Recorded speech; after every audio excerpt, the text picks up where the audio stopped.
Hello and welcome to this video about the NCFL Lincoln Douglas tournament. My name is Joe Vaughn. I'm the coach at Scarsville High School in the New York City diocese, but that's not really important for this weekend. I'm the LD Tab Chair for the tournament, a role I've done a couple of times now. Really happy to be of service to the community and help us together to crown a national champion in Lincoln Douglas debate. So the purpose of this video is that I want to introduce you to who our team is that's working with you this weekend. I want to go over some logistics about the physical space that we're going to be occupying. I want to talk about the information systems that we'll be using in order to communicate hopefully effectively with you. I want to talk about some policies.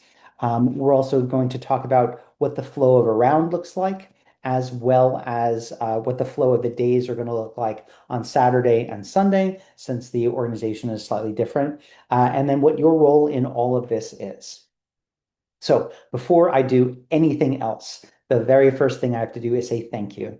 A tournament like this cannot happen without hundreds of people getting together in order to support the journey of our students, because we can't have debate tournaments without debate judges. So thank you to those of you who are giving up their time and energy for the young of America. They're doing great things, learning about critical discourse in a public space that is vital for the health of our nation. So to support that endeavor is of utmost importance. So thank you so much. So who's going to be working with me over the course of this weekend? I don't have pictures or anything of these people, but you'll see them around. I have working with me in the LD Tab Room from the Charlotte Diocese, Chris Harrow, from the Harrisburg Diocese, Tiffany Deschaux, from the Indianapolis Diocese, JD Ferris Rao, from the Philadelphia Diocese, Chris Burdnick, from the Pittsburgh Diocese, Ben Edwards, from the Raleigh Diocese, Ben Denton, from the Richmond Diocese, William Waddell, and from the Rockville Center Diocese, Will Clemens. So we have a great team who have all run tournaments before, locally as well as at this tournament, and we're going to try and provide you with a good experience. So that's who you'll see floating about. And we will be floating about. Our staff is going to be in the judge lounge, ready to answer questions for you, in front of the tab room, ready to answer questions for you, and down on the convention floor when we're at the convention center on Saturday, and out by the rooms where we're using when we're in the convention space at the Westin on Sunday. So that gave you the where. So where are we? We are at the convention center all day on Saturday for all 5 rounds. I have some maps that I will be showing you in a couple of minutes, just so we can get a sense of what that space looks like and the space that we should know about. And then Sunday, we're going to be at the Westin downtown, and we will provide maps of all these spaces as you're going along. So moving on to information management systems, there are two main ways that we're going to be communicating with you during the course of this tournament. The first is through tabroom.com. I'm going to show you that in a second. And the second is through our live doc. We're still working on it, but everyone is going to get a copy of that live doc on Friday, emailed to you, as well as it will be posted on your Tabroom page. So if you're logged into Tabroom as an LD judge, you have access to that live doc. And I'm going to go through some of the things that are on that live doc in just a moment. So pardon me a moment while I share my screen. Okay. There we go. And there we go. You can see my little cheat sheet list I was using. So here you go. This is the live doc, and we're going to go through some elements of this a little bit later, but I want to start with tabroom.com. I know in different parts of the country you use different information management systems. Some people are more familiar with SpeechWire. I'm not sure if there's other systems out there, but this tournament uses tabroom.com. So to have been signed up for this tournament, you had to have had an account in tabroom.com. That means everyone has an account. So what you should do the second you get this video is check to make sure your tabroom.com account is linked to this tournament. And the way that you do that is, let me just log out for a second. If I go to www.tabroom.com, okay, and I go to log in, you put in the email address that you believe you have your Tabroom account with, your password, and log in. If you are, then I get this page because I'm a coach. If you're not a coach, the page that you will go to will be the next page that I'm going to show. If you're also a coach, though, what you want to do is click on upcoming here, right? And you should have a page that looks like this. where it says that you are judging for the NCFL Grand National Tournament. If you don't have something that looks like that, we want to repair that ahead of time. Some people have multiple Tabroom accounts, so the wrong instance of them is has been entered at the tournament or something along those lines. This is a way for us to check out that everything's working. I'll be giving you some information about, or rather, when we send out the link, I'm going to give you some information about the email address that we're going to be using for communication during the course of the tournament in case you're having problems. So you can see here my name, the tournament. I know it says Friday because we do check-in on Friday, but the tournament is Saturday, Sunday, my school, and pool. So we'll get back to what that means later. So during the course of the tournament, when we're publishing ballots, this is where those ballots will pop up. If I click on my email address here, that is how I refresh Tabroom.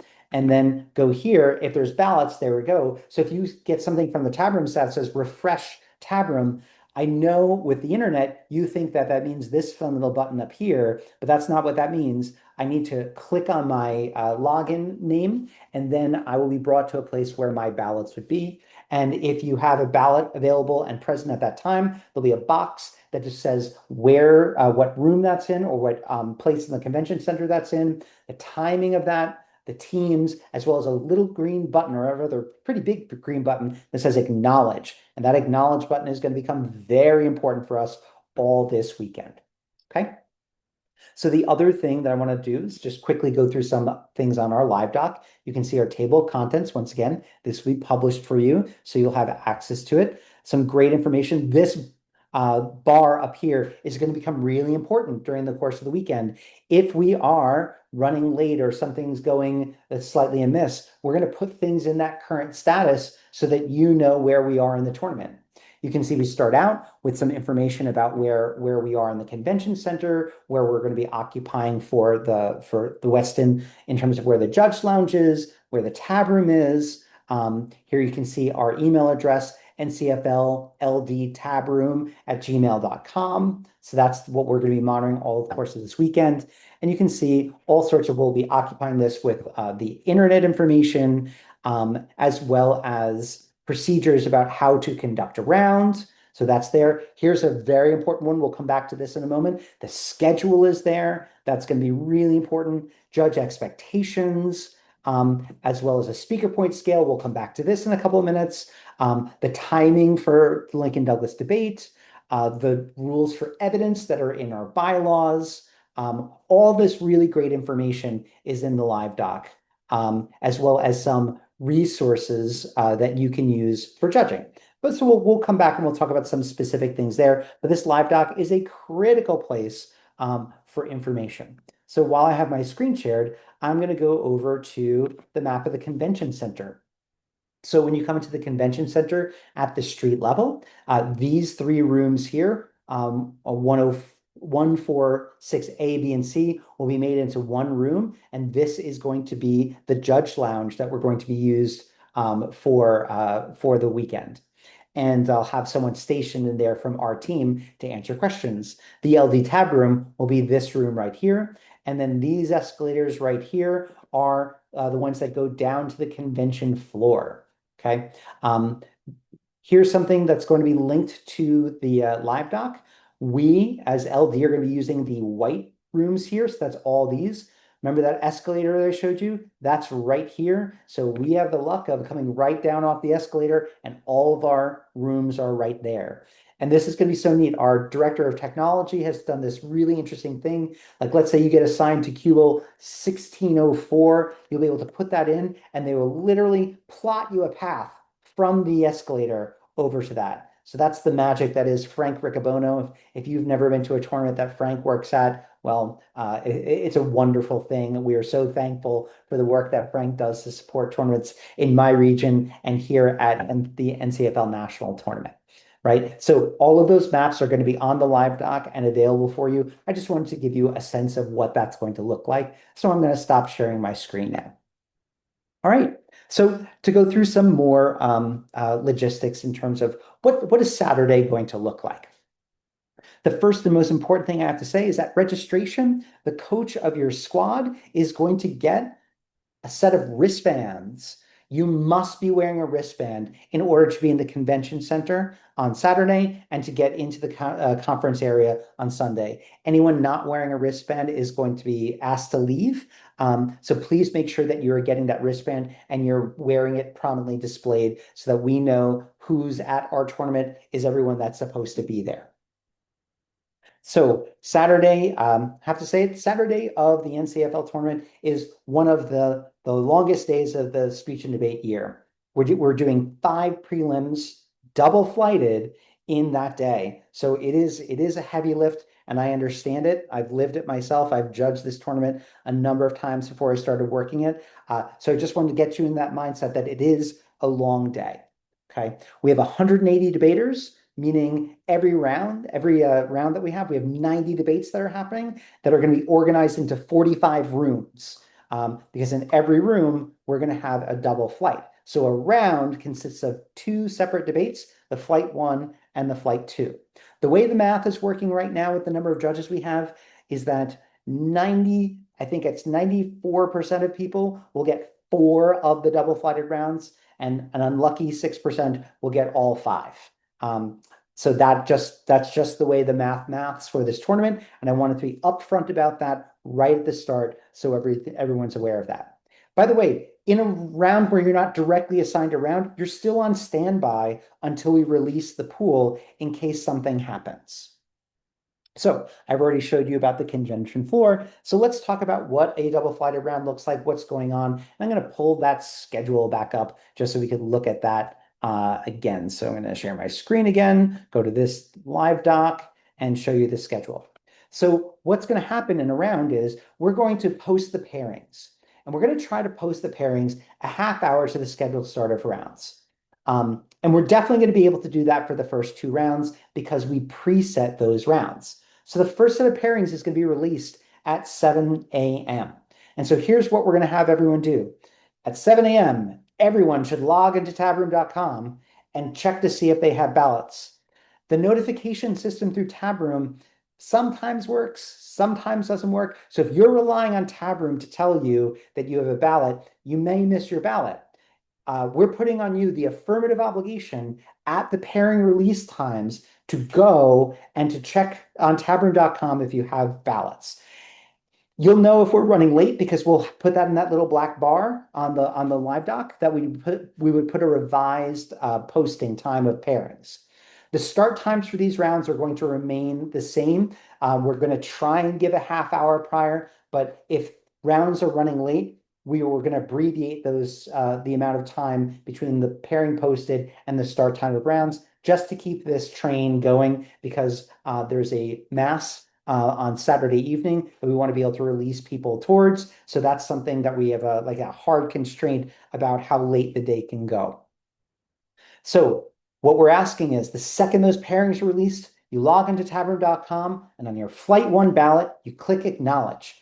Do not wait. That button is not I'm going to go into the I'm in the room and we're about to start the debate. Nope. That button is your way of telling me as I'm sitting there behind my computer that you know that you have a round. So that's the only way that I know that you have a round because we need to be replacing people if we don't have those acknowledgments. And so we'll be replacing any unacknowledged ballots pretty early in this process. And if you miss that acknowledgement, then your team may be fined. So it is really incumbent upon you to be looking for those pairings at these times that we have published or looking on the live doc to see if we're running late, to see if we're publishing them a little bit later than those times. So that's the affirmative statement that I'm putting forward about that.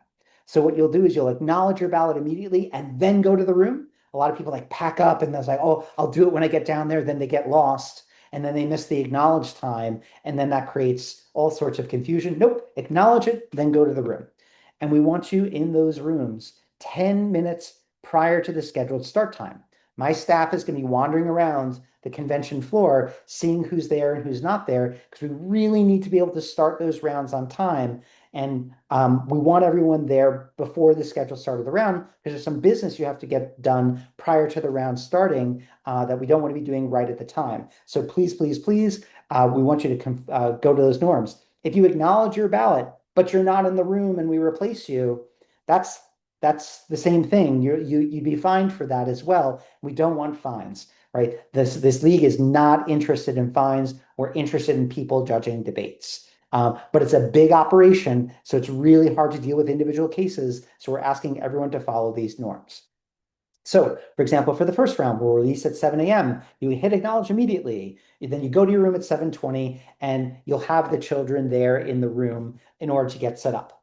The first thing that you want to do is you want to make sure you have three judges, right? Three judges. There are three judges in every panel. And you want to make sure that you have the right judges. And so on your tab room, it'll tell you who the other judges are, so you can confirm that you're all the right people. And everyone should open up their ballot and ask the kids who they are. So you want to, the kids will have a code and you'll see the code, and on your ballot, you'll see their first names. You want to confirm that you have the right affirmative with the right code and the first name, and the right negative code first name before you get started. Sometimes the flight 2 kids will rush in and they will start setting up that they shouldn't do that, because we want the flight 1 kids to debate each other and then the flight 2 kids to debate each other. So you're going to do that checking. Great. And so you get that round kicked off early on time, but like definitely starting on time. You will watch the round, and it's really important that a good judge is a silent judge. We are not participating in the round, right? The kids should know the progress of the way which the round is going, and that should keep the forward motion of the round. Someone on the judge panel should be timing, but the kids will oftentimes be timing themselves as well. So that's totally allowed and totally normal. So we don't want to think that that's anything that's weird, right? So great. So you're going to watch the first flight. You want to take notes in some sort of way. I would recommend doing it not in tabroom.com on the ballot, because if something hitches with the internet, you're going to lose everything. I would be doing your work on a Word document or a Google Doc that's a bit more stable. So you can copy and paste anything you need later onto the ballot. Like I said, we don't want to participate in the debate. There should be no questions being asked of the debaters or clarifications during the course of the debate or after the debate. Okay. Once the debate is done, if any of the judges would like to read any of the evidence that was presented, that is totally allowed. So hold the kids there while you read the evidence. Don't ask any questions. Also, the judges should not be conferring with one another, or even giving the illusion that they're conferring with one another. The children tend to be a bit paranoid about this, so I would recommend that you not talk to one another except to move forward the orderly flow of the round. Once all the judges have read the evidence that they want to read, you can give it back to the kid, or if you've received it electronically, you can have the kids go away. Because at this tournament, there is no critique and no disclosure. So the kids don't have to wait around for anything. But as we all know, they will all slowly pack their bags in the hope that you're going to say something. So please just directly tell the flight 2 kids to leave. And at that point, everyone should finish their ballot. Now, I should say not finish their ballot. They should put in their win-loss and their points, okay?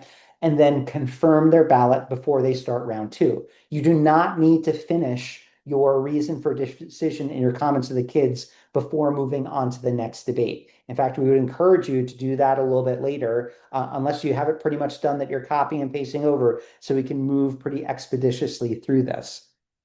Okay. And then what we're asking as well is in the reason for decision box on tab room on the ballot, we're asking that the first line of that is I vote for the either AF or neg with the code of blank. Okay. And maybe even the first name of the kid as well. That's our double check to make sure that there's nothing weird going on with this. We would really appreciate full compliance about that. Don't be surprised if you're not doing that in rounds 1 and 2, that you receive an email from the tab room asking you to start doing that, because we will be auditing the ballots as the tournament progresses in order to make sure that those norms are being followed. Because the last thing we want, since we're not disclosing the decisions, is for there to be any mistakes about this. Okay. And then after you're done with flight 1, I'll just stop sharing my screen. The flight 2 kids will come in and you will repeat that process. After you're done with your flight 2 and you're done reading the evidence, make the kids leave. It's important that then you stay in that area until you have submitted and confirmed your ballot. Do not leave and say, I'll go do it somewhere else. Stay there, and we will have staff wandering around to make sure that everyone's filled out their ballots before they're leaving. And I know that sounds draconian, but if someone wanders off without doing that, it can massively delay the tournament. We actually had a 30-minute delay while we were hunting someone down who had left their room last year, because after rounds 1 and 2, we start power matching the rounds, meaning we need every ballot from rounds 1 and 2 to pair round 3. And we need every ballot from 3 to pair 4, every ballot from 4 to pair 5. A note on that as well. In round 3, we are power matched high. And what that means is kids who are 2-0 and 2-0, the top of those seeds will hit each other in the 2-0 bracket, and the bottom of those kids in the 2-0 bracket, and then all the kids who are 1-1, the top of that, the bottom of that will hit, so on and so forth. In rounds 4 and 5, it is high-low power matched. So that means all the kids who are 3-0 will debate all the kids who are 3-0, except that the top 3-0 will debate the bottom 3-0, except if there's school constraints or something along those lines. That's what those terms mean. Okay, but the timing of when we get the ballots really does determine how quickly the tournament can move on. So that's a lot of the reasons why we have a lot of these policies in order to make sure that we can run these 5 preliminary rounds in the amount of time that we have available for us. Right, and so we're going to do that 5 times over the course uh, of Saturday, right? Because we're going to do 5 prelims, 2 presets, and then the 3 power match rounds. So that's the way that is going to go on. So that's like 10 flights of debate on Saturday. Okay.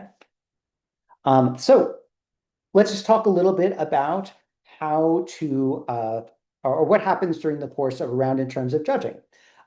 So we have, pardon me, just half a second, because I thought I pulled up a document that had the LD resolution, and I must admit, this is just a tad embarrassing that I can't riff it off the top of my head, because I was on the committee of folks who wrote this LD resolution, and my internet, of course, is now lagging as it is trying to load. So I may come back to that in just a moment so that I'm not wasting your time here.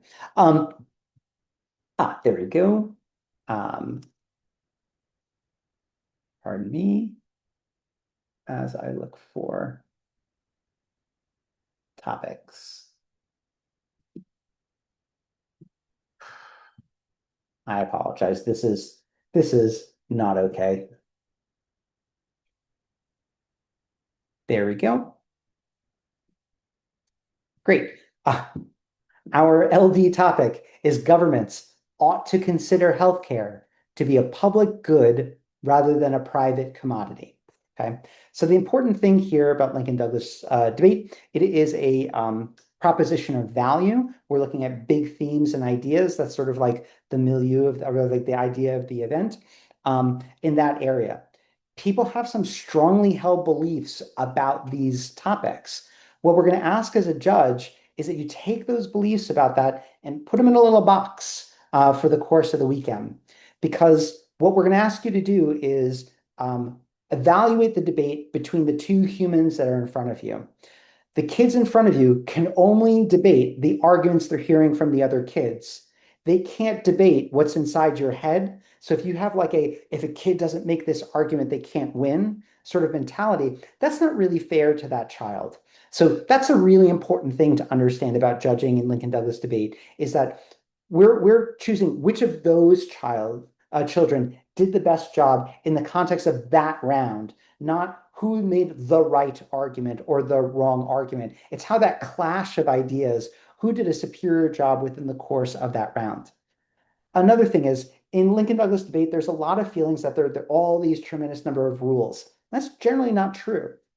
There are a lot of norms in local areas about what Lincoln-Douglas debate looks like and doesn't look like. But there are actually very few rules. And if you're concerned with what those rules are, you can read them in the NCFL bylaws, right? And they're actually going to be on the top of all of the ballots that you'll be receiving this weekend. So don't assume something is a rule just because it's a norm in your local space. Once again, we're evaluating, are those children in that room communicating with you effectively in order to be a win that contest of ideas in that space, right? So we want to judge the debate that's in front of us. Okay. And then when we're thinking about what to vote or how to vote, right? It's who did a better job in with this particular topic area. But a piece of advice on this, you should be voting on arguments that are presented in the last speech by each of the kids. As a debate coach, one of the things that we are teaching the kids to do is make evaluations about what arguments they feel they're winning and not winning, and then bringing them through to the end of the rounds, right? If you're voting on things that were mentioned in the constructive and then never again, you've robbed that child of agency because they made a decision that other arguments were more important in that moment. So we really should be only voting on the arguments that are in the 2AR and the 2NR, right? And we want to make sure that those arguments were present in earlier speeches, right? So for the affirmative, that argument should have been either in the constructive or presented in the first affirmative rebuttal when they're talking about the negative. If the first time they're saying that argument's in the 2AR, you shouldn't vote on that because that didn't give the other child a chance to respond to that. And with the negative, all the any argument that's in the 2NR should have been in the first negative speech as well, right? So that's your job, is why you're taking notes, is to make sure that there's a continuity of progression of those arguments and that we're only voting on those arguments that we're hearing in those final speeches that those children have said are the clash of ideas, right? And then when you write your reason for decision, you should reference the specific arguments that you are voting for that child on, okay?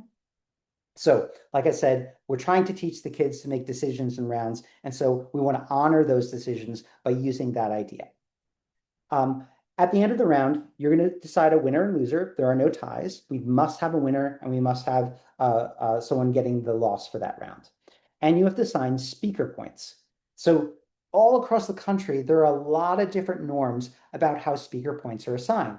I'm going to show you the scale that we're going to be using for this tournament. So once again, I'm going to share my screen, and we're going to go to the live doc, and you don't have to worry, the speaker point scale will also appear on your ballot, right? So it'll be there on the bottom right-hand corner of your ballot. And you can see that we're using a 26 to 30 scale. And I know that sounds artificial, and I know that sounds weird, and I know in different places they use a different fuller scale, but this is what we're doing, and we're using tenths of points. So here's the way I want you to conceive of this speaker point scale. If we just ignore the first number for a moment, like let's say, for example, you give a kid a 29.2. Ignore that first number. So 9.2, now let's turn that into a 92, right? That's like saying the kid got an A minus. That was an A minus performance. If you give a kid a 27.1, you've given that kid a 71. You've given that kid a C minus performance, right? And that's the way we want to conceive of it. If you give a kid a 26.2, that kid got a 62. That's an F, right? So we're asking that you look over the speaker point scale and use this as the idea as to how you evaluate it, but thinking about that in terms of grading, because either you're a teacher, so those things make sense to you, or you're a parent and you know what that means to your kid. Like, you know what it feels like when your kiddo comes home with a C minus, unless your kiddo has never gotten a C minus before, and God bless. But that's a devastating moment for that child, and you want to be able to point to things in that round that says that that was a C minus performance, okay? And so this is the scale we're using. You'll notice here that 26 is going to be the lowest number of points you're going to be able to give a child, but if a kid is offensive, rude, or tried to do something to break the rules, you can go lower. You're just going to put in a 26 for the moment, then you're going to come to the tab room and sit with me, and you're going to have written on the ballot the reason why you're going to do this, and then we can change the points manually, okay? It's unfortunate, but it usually happens once or twice a tournament, so we do want people to know about that. So this is the speaker point scale that we're trying to use so that there's a consistency of experience across the tournament, right? So even if your local area uses a different scale, we're asking you to adopt our scale for the course of this weekend. Great. So then at the end of Saturday night, we will reveal those people that are going to be clearing to elimination rounds on Sunday. Any uh, any student that has a 4-1 or better, that's so in a round, you're either going to receive 3 ballots, 2 ballots, 1 ballot, or 0 ballots. So a 3-0 decision or a 2-1 decision counts as a win in that. If a team gets 4 wins and 1 loss, they will qualify for elimination rounds. 5 wins, 0 losses qualify for elimination rounds. And if we have more than 32 people who are going to do that, we'll always fill the bracket out all the way to 32. But if we have more than 32, then we will have a runoff round, or what we call a play-in round, so that all 4-1 kids can advance, and those will be announced at the posting party on Saturday night. On Sunday, we are at the Westin, and for Sunday, judging looks a little bit differently. I don't have the maps for the Westin yet, but we will amend the live doc when we get closer on Saturday night, so everyone knows where we're going on Sunday. For Saturday, every judge is obligated for all 5 rounds. And as I said, that most likely you'll be judging 4 out of the 5, and some few may be judging all 5. But on Sunday, you're going to be assigned for very specific slots. So once again, I'm going to share my screen. Okay, and go to this schedule. You'll notice that we have 6 sets of rounds. And so you will be placed into some of these pools. And you will actually know what pools you're placed into, because if I go to Tabroom here and I go to here, you can see that I have been placed. I did this myself just to show. I've been placed in the octafinal and the semifinal pool. So going back over to the schedule, I would know my Sunday obligation is for this octafinal round and for this semifinal round, and that's it. So you don't have to come to the judge calls for any of the rest of the pools, just the ones that you have. So what we're going to ask is that you are at the Westin physically on premise a half hour prior to the scheduled start of the round. So if you get assigned the play-in round, you'd want to be at the Westin by 7 o'clock when we blast out the round. If you're assigned the octafinal round as your first round, then you don't have to get to the Westin until 11 a.m. Now, if your question is like who gets assigned to what rounds, your diocesan director has distributed the burden amongst the LD judges in your diocese, and they're the ones that make that decision. That's not something that I can change. So you should be able to see what pools you're in when we release that information. That should be live by Friday. And then you will be able to know what your obligation is. And if you have questions about that, you can go to your diocesan director in order to find out more information. Okay, so here are our rounds on Saturday. So it's the same sort of procedures in that it's 3 judge panels for the first couple of rounds. Semis is 5 judges, as is finals. Each of the rounds on Sunday is a flip round, so they're not assigned sides. I didn't say that about Saturday. On Saturday, rounds 1 through 4 are assigned sides, and round 5 is a flip round. And so the computer program sends out a coin flip to the kids, and whoever wins that coin flip gets to decide if they want to affirm or negate. Okay, so the really important thing on flip rounds is that when you get to the room, you want to refresh your ballot, because if you acknowledge your ballot before the kids assign the signs, you're going to see something that may be different than what happened because of the computer program. But in the same way that we did our little check-in before the round started, before this round starts, you want to make sure you have the right kid, codes, first names, and everyone agrees on what the sides are, before the round begins. Okay?